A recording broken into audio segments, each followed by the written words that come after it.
18 सितंबर साल का दूसरा चंद्र ग्रहण, बुधवार के दिन साल का दूसरा चंद्र ग्रहण लगने जा रहा है। चुपचाप गाय को खिला दें, या एक छोटी सी चीज उससे पहले आइए जानते हैं सितंबर में चंद्र ग्रहण कब है। पंचांग के अनुसार साल का दूसरा और सबसे महत्वपूर्ण चंद्र ग्रहण बुधवार के दिन पवित्र नदी में स्नान करने से कुंडली के ग्रह दोष दूर होते हैं। गाय माता और भोलेनाथ दोनों की कृपा मिलती है। चंद्र ग्रहण के दिन से चंद्रमा उत्तर दिशा की ओर गति करते हैं और इस आने वाले बुधवार को चंद्र ग्रहण लग रहा है। इस अवधि में चंद्रमा का तेज बिल्कुल भी नहीं होता है। यही वजह है कि चंद्र ग्रहण के बाद चंद्रमा पूजा करने से मान सम्मान, धन और स्वास्थ्य लाभ मिलता है। कहते हैं इस दिन गुड़, अन्न, वस्त्र, काला तेल, खिचड़ी आदि का दान करने वालों को मोक्ष की प्राप्ति होती है। 18 सितंबर दूसरा चंद्र ग्रहण बुधवार के दिन अगर आप यह उपाय कर लेते हो तो यकीनन आप पर मां लक्ष्मी की कृपा होगी और आप धनवान बन जाओगे। आप धनवान ना बने तो मुझे बताना दोस्तों, बस जो उपाय आपको बताया जाए वह उपाय कर लेना। चलिए जानते हैं। 18 सितंबर चंद्र ग्रहण के दिन चुपचाप गाय को दे। यह एक छोटी सी चीज, रोडपति भी होंगे, करोड़पति मिलेंगे, सभी संकट और कष्टों से मुक्ति, मृत्युदंड, पितृदोष तुरंत होगा खत्म, पूरे साल आपके भरे रहेंगे। अन्न धन के भंडार, यूं कहे कि आपकी 7 पुश्ते तक करेंगे रुपयों पैसों पर राज दोस्तों। 7 पीढ़ियों तक बैंक बैलेंस बढ़ता चला जाएगा। सभी दुख, दर्द, संकट, कष्ट है वह दूर हो जाएंगे और सभी सुख आपके कदमों में आ जाएंगे। सभी सुख आपके चूमेगी।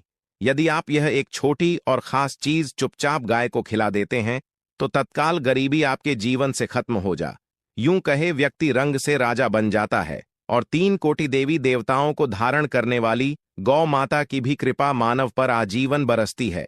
मानव के घर में कभी भी अन्न, धन, वस्त्र कमी नहीं होती है। धन के भंडार मानव के घर में भरे रहते हैं। मानव के जीवन से गरीबी खत्म हो जाती है। तो दोस्तों, कौन कौन से वे गाय से जुड़े खास और महत्वपूर्ण उपाय हैं जिन्हें यदि आप 18 सितंबर चंद्र ग्रहण के दिन कर लेते हैं तो दोस्तों यकीन मानिए आपके घर में अन्न धन के भंडार सदैव भरे रहेंगे। जो भी जीवन दुख, दर्द, संकट, कष्ट है वह सभी दूर हो जाएंगे। इस वीडियो में हम आपको उसी एक खास और महत्वपूर्ण चीज के बारे में बताएंगे, क्योंकि आपको इस चंद्र ग्रहण के दिन गाय को जरूर लानी है। तो दोस्तों, अपने फायदे के लिए पूरा वीडियो देखना। यदि आज की इस वीडियो को अपने बीच बीच में से देखा, काट काट कर देखा, तो यकीन मानिए जीवन में आपको कभी सफलता हासिल भी नहीं होगी, क्योंकि इस वीडियो में आपको कुछ ऐसे उपाय गाय से जुड़े बताने वाले हैं जिन्हें करने से आपके जीवन के जो भी दुख, दर्द, संकट है या कामयाबी होने में कोई बाधाएं आ रही हैं, सभी से छुटकारा मिलने वाला है। यूं कहे कि आपके जीवन में अपार मन, सुख, संपत्ति की प्राप्ति हो जाएगी। कभी भी धन से संबंधित परेशानी नहीं रहेगी। आर्थिक स्थिति आपकी प्रबल हो जाएगी। धन प्राप्ति के योग बन जाएंगे और जीवन में सदैव अन्न धन के भंडार आपके घर में भरे रहेंगे। अन्न धन वस्त्र कभी कमी नहीं होगी आपके घर में। तो दोस्तों, आज का वीडियो पूरा देखकर जाना यदि आप चाहते हैं आपके और आपके परिवार पर सदैव गौ माता की कृपा से, आपके पितरों की कृपा से, देवी देवताओं की कृपा से। तो दोस्तों, वीडियो को पूरा देखकर जाना, बहुत ही फायदेमंद वीडियो है। पूरे 100 सालों के बाद ऐसे दुर्लभ संयोग में है, तो पूरा वीडियो देखकर जाना। यदि आप लाभ हासिल करना चाहते हैं और 7 पीढ़ियों तक कभी कोई किसी तरह की कमी ना हो, यह फल चाहते हैं, तो वीडियो को पूरा देख के जाना। बहुत ही लाभप्रद वीडियो है आपके लिए। दोस्तों, वीडियो को आगे शुरू करें उससे पहले आपसे रिक्वेस्ट करते हैं वीडियो को लाइक कर देना और कमेंट बॉक्स में सच्चे दिल से जय गौ माता जरूर लिख देना, जिससे माता की कृपा आपके और आपके परिवार के ऊपर सदैव बरसती रहे। और ज्यादा से ज्यादा वीडियो को शेयर जरूर करना ताकि और लोग भी इस वीडियो के माध्यम से लाभ हासिल कर सके। इन उपायों को करने से अपने जीवन में सदैव धन, सुख, संपत्ति की प्राप्ति कर सके। तो शेयर करना ना भूले इस वीडियो को, जिससे और लोगों का भी भला हो। आपको बता दें, इस दिन तीर्थ स्नान करना बहुत ही फलदायी गया है। यदि कहीं तीर्थ स्थान पर पवित्र नदी में स्नान करना संभव ना हो तो आप क्या करें, घर पर ही नहाने वाले पानी में गंगा जल की कुछ बूंदें डालकर स्नान कर लें। और साथ ही साथ यदि आप स्नान आदि से निवृत्त हो जाएं, सर्वप्रथम तो अपने घर के पूजा स्थान को साफ कर वहां पूजा पाठ करें। आप और पितरों के निमित्त तर्पण पिंड दांत तो आपसे बने, अन्न धन वस्त्र दान जरूर करें, और इस एल चंद्र ग्रहण के दिन दान करने से सभी मनोकामनाएं पूर्ण हो जाती हैं। चंद्र ग्रहण के दिन विशेषकर पूर्वजों की पूजन के लिए बहुत ही शुभ फलदायी समझा गया है। इस पूर्णिमा के दिन दान करने से पूर्वजों की आत्मा को शांति मिलती है और उनको मोक्ष मिलता है। और आपको बता दे इस बार जो इस दिन पूजा के साथ साथ हनुमान जी मंगल देवता और भगवान भोलेनाथ की भी पूजा जरूर करनी चाहिए। आपको बता दें कि इस दिन यदि आप भगवान भोलेनाथ की पूजा करते हैं तो ग्रह जनित दोष भी दूर हो जाता है, मानव के जीवन में धन सुख संपत्ति की प्राप्ति हो जाती है, समस्त मनोकामना मानव की पूर्ण हो जाती है। और दोस्तों, साथ ही साथ अब बात करें आपको उस दिन, मतलब यह जो चंद्र ग्रहण के दिन है, इस दिन आपको एक उपाय तो जरूर करना है। गाय का उपाय बताने से पहले एक उपाय आपको बता दें, उपाय को जरूर करें। क्या करें कि चंद्र ग्रहण के शाम के समय पीपल के पेड़ के नीचे आपको सरसों का चौमुखी दीपक, आटे का दीपक बनाना है चौमुखी, उसमें आपको कलावे की बाती लगाकर सरसों के तेल का दीपक जला देना है और बीच में 2 साबुत फूल वाले लौंग भी डाल दें। फिर देखिए कैसे चमत्कार आपके जीवन में होता है। शाम के समय जलाकर उसे छोड़े मनोकामना मांगकर।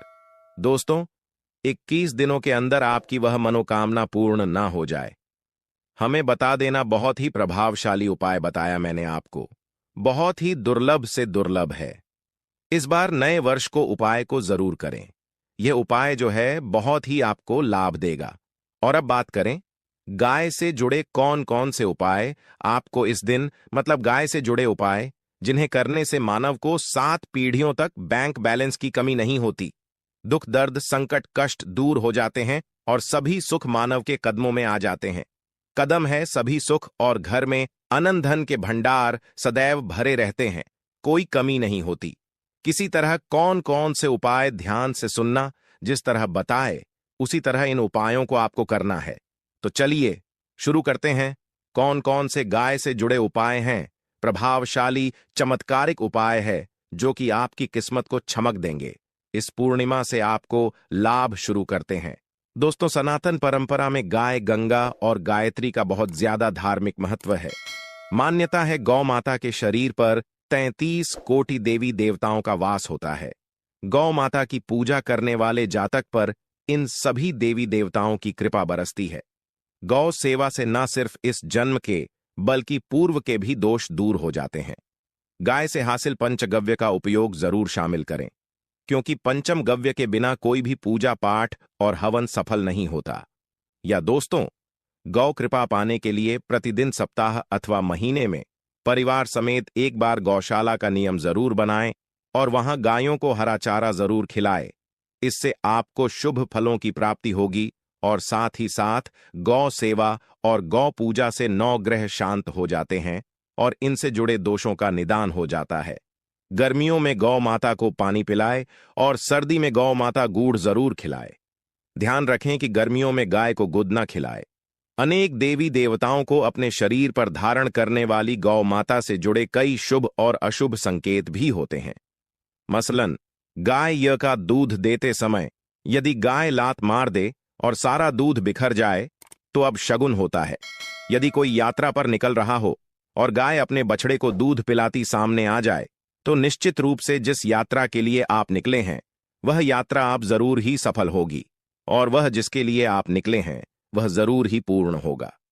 यात्रा पर जाते समय बाईं ओर गाय की आवाज और रात्रि में गाय की हुंकार करना भी शुभ होता है। दोस्तों, साथ ही साथ गाय के साथ आप भूलकर भी दुराचार ना करें, अन्यथा मिलता है घोर पाप और जीवन भर की परेशानियां बनी रहती हैं। जी हां दोस्तों, गाय को राष्ट्रीय बनाए जाने और इन्हें मौलिक अधिकार दिए जाने की बात हो रही है तो सवाल उठता है, गाय संस्कृति का अहम हिस्सा है, तब भी गाय के साथ लोग खराब व्यवहार कैसे कर लेते हैं। गाय दर दर भटक रहती है, भरपेट इन्हें चारा तक लोग नहीं देते। गाय जब तक दूध देती रहती है तो उनकी सेवा होती है और जैसे ही दूध देना बंद कर देती है तो लोग इन्हें उनकी किस्मत पर छोड़ देते हैं, सड़कों पर और गलियों में भटकने के लिए। ऐसे में गोवंश जीवों को कोई डंडे मारता है तो कोई पानी डाल देता है, कभी वाहनों की चपेट में आ जाती है तो कभी बीमार होकर बेचारी यह गाय दम तोड़ देती है। ऐसे में जरूरत है इन बातों को जानने की लेकर शास्त्रों में क्या कहा गया है। गाय के साथ आपको कैसा व्यवहार करना चाहिए दोस्तों? गाय को कभी भी मारना पीटना नहीं चाहिए। शास्त्रों में गाय को माता का दर्जा दिया गया है। गाय को मारने वाला माता को मारने पीटने वाले के समान पाप का भाग्य समझा जाता है। नरक लोक में वर्षों तक कष्ट भोगना पड़ता है। अगले जन्म पशु योनि में मिलता है। कथा है कि गौतम मुनि ने गलती से गाय को डंडा मार दिया था, जिससे गाय की मृत्यु हो गई थी और इस पाप से मुक्ति के इन्हें वर्षों तक तपस्या करनी पड़ी। भगवान श्री कृष्ण जी ने बैल स्वरूप में आए वृद्धाश्रम का वध कर दिया था, जिससे मुक्ति के लिए भगवान श्री कृष्ण को संपूर्ण तीर्थों को एक कुंड में बुलाना पड़ा और इस कुंड में स्नान से वह पाप मुक्त हो गए। दोस्तों, साथ ही साथ पानी पी रही गाय को गाते हैं, वे घोर पाप के भागी बनकर नरक भोगते हैं, ऐसा पुराणों में बताया गया है। जबकि जो लोग गाय के लिए प्याऊ चार बनवाते हैं वह महाभाग्यवान होते हैं। ऐसे लोग घोर पाप से मुक्त होकर स्वर्ग पा जाते हैं और बड़े ही धनवान कुल में जन्म लेकर सुख भोगते हैं। और साथ ही साथ आराम कर रही गाय को कष्ट देकर कभी भी उठाना नहीं चाहिए। कहते हैं कि जिस स्थान पर गाय बैठी है वहां से नकारात्मक ऊर्जा खत्म हो जाती है। गाय के बैठने की जगह को जो लोग नियमित साफ रखते हैं वह जन्म में किए गए जाने अनजाने में पापों मुक्ति हो जाती है और गोलोक में स्थान पाते हैं। गाय को डंडा मारकर उठाना, पानी डालकर उठाने से मनुष्य पाप का भागी बनता है और अगले जन्म में उसे दर्द भटकना पड़ता है। और साथ ही साथ शास्त्रों में बताया गया है कि गाय का दूध उसके बछड़े के लिए होता है। गाय के बछड़े से बच हुआ दूध मनुष्य को लेना चाहिए, परंतु कुछ लोग एक बार गाय को दूध लेने बाद फिर से बछड़े के लिए बचा हुआ दूध भी धो लेते। ऐसा करना घर पाप कहा जाता है। ऐसे दूध को धोने वाला और ग्रहण करने वाला दोनों ही पाप के भागी बन जाते हैं। दोस्तों, साथ ही साथ शास्त्रों में कहा गया है कि गोवंश मतलब गाय और बैल के पीठ पर नहीं बैठना चाहिए। इनकी पीठ पर बैठने से महापाप लगता है। ऐसे लोगों को नरक की यातना भोगनी पड़ती है। एकमात्र देह के अंश के उत्पन्न नंदी ही गोवंश है, जिस पर स्वयं महादेव और महादेवी करती हैं, क्योंकि नंदी ने स्वयं अपनी इच्छा से महादेवी की सवारी बनना स्वीकार किया था। और साथ ही साथ शास्त्रों में गाय के दान को बहुत ही महत्व दिया गया है, परंतु ऐसी गाय का दान कभी नहीं करना चाहिए जो बूढ़े और बीमार हो। कठोपनिषद में नटके की कथा भी इस संदर्भ में है कि जिस नटके ने पिता द्वारा बूढ़ी गाय को दान करने पर आपत्ति जताई थी, दूध देने वाली और बछड़े सहित जो लोग गाय दान करते हैं वह महान पुण्य को हासिल करके स्वर्ग में स्थान पाते हैं। दोस्तों, साथ ही साथ सूर्य चंद्र मंगल शुक्र की युक्ति राहु से हो तो पितृदोष होता है। यह भी मान्यता है कि सूर्य का संबंध पिता से एवं मंगल का संबंध होने के कारण सूर्य यदि शनि राहु या केतु के साथ स्थित हो या दृष्टि संबंधी हो तथा मंगल की युति राहु या केतु से हो तो पी दोष होता है। इस दोष से जीवन संघर्षमय बन जाता है। यदि पी दोष हो तो गाय को प्रतिदिन या किसी भी पूर्णिमा दिन या किसी भी खास दिन पर रोटी गुड़ चारा खिलाने से पी दोष खत्म जाता है। साथ ही साथ गाय की पीठ पर जो कूबड़ बना होता है वह बृहस्पति गुरु है। आठ जन्मपत्री में यदि बृहस्पति अपनी नीच राशि मकर में हो या अशुभ शिवलिंग में जा रहे हो और सामने से गौ माता आती हुई दिखाई दे तो गौ माता को अपनी दाहिनी ओर से जाने देना चाहिए। आपकी यात्रा जरूर ही सफल होगी और जिस घर में गाय होती है उसमें दोष स्वतः ही खत्म हो जाता है। और साथ ही साथ आपको बता दें कि गाय को आप भी रोटी बनाएं, प्रतिदिन ताजी रोटी ही बनाएं। गाय को अगर आपने रोटी बनाई है तो कोशिश करें कि उस रोटी को आप तुरंत ही गाय को दे दें। अगर आप उस रोटी को रख देंगे और उस रोटी को अगले दिन दे देंगे तो वह रोटी बासी मानी जाएगी। गाय को कभी भी बासी रोटी ना दें, इससे घर में नकारात्मक ऊर्जा वास करती है और जो भी काम आपके बनने वाले होंगे वह काम भी आप बिल्कुल भी नहीं बनेंगे। इससे आपके घर में हमेशा दर्द देवता का वास रहेगा और आप जिस भी काम उस काम में आपको हमेशा असफलता ही हाथ लगेगी। इसीलिए कोशिश करें गाय को रोजाना ताजी रोटी बनाकर खिलाएं और रोटी को बिल्कुल ना रखें। बासी रोटी गाय को ना दें और साथ ही साथ सड़ी गली चीजें गाय को नहीं खिलानी चाहिए। घर में कोई फल है, कोई सब्जी है, सड़ जाए तो लोग क्या करते हैं, गाय को देते हैं। नहीं ऐसा चाहिए। ऐसा करने से यदि आप गाय को खिलाते हैं तो और आप पाप के भागी बन जाते हैं। आप बिल्कुल सड़ी गली चीजें गाय को ना खिलाएं और साथ ही साथ इस खास पूर्णिमा पर आटे की 5 लोहे बनाकर उनके ऊपर हल्दी लगाएं, इसके बाद को खिलाएं। हर एक लोहे को खिलाते समय गाय के सींग पर आप हाथ फेर, पीठ पर हाथ फेरें, मस्तक पर हाथ फेरें, माता गाय के अब चरणों का स्पर्श करें। दोस्तों, ऐसा करने से आपके समस्त काम बनने लगेंगे। जो दुख का समय चल रहा भी खत्म होगा। आपके जीवन में खुशियां ही खुशियां होंगी। और एक बार पूर्णिमा पर आप 11 बार गाय की परिक्रमा भी कर लें तो आपके समस्त काम होंगे। और पूर्णिमा पर साथ ही साथ आप गाय को जब भी रोटी दे, रोटी पर या तो आप थोड़ी हल्दी लगा लें या थोड़ा गुड़ रख लें।